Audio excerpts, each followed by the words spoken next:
ព្រឹក្សាត្រជាក់កាយាស្នេហាធម្មជាតិព្រឹកព្រៃទីឋាន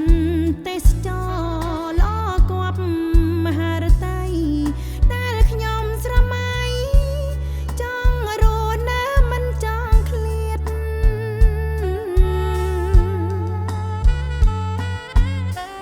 ផ្លែចូលឡើងភ្នំអារម្មណ៍សប្បាយអីសានមិនឆ្ងាយកាយលងសម្រងធម្មជាតិ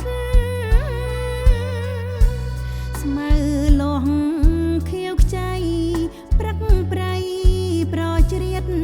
សត្វព្រៃជាញាតកំដល់គ្នាយ៉ាងសប្បា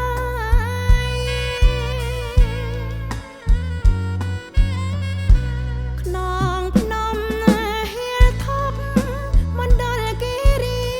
ស្រស់ស្អាតរមណីយជាទីរីករាយភូមិភាគអេសាន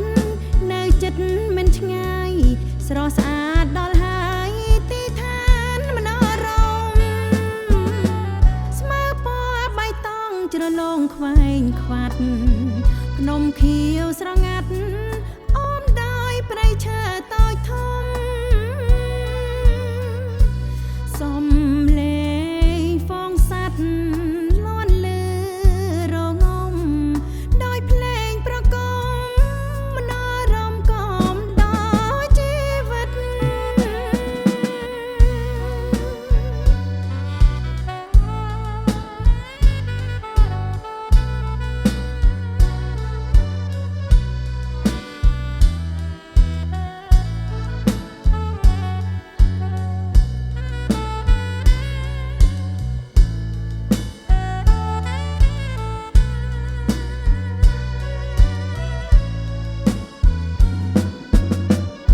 ខ្នងភ្នំ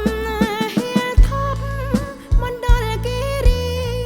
ស្រស់ស្អាតរមណីយជាទីរីករាយភូមិភាគ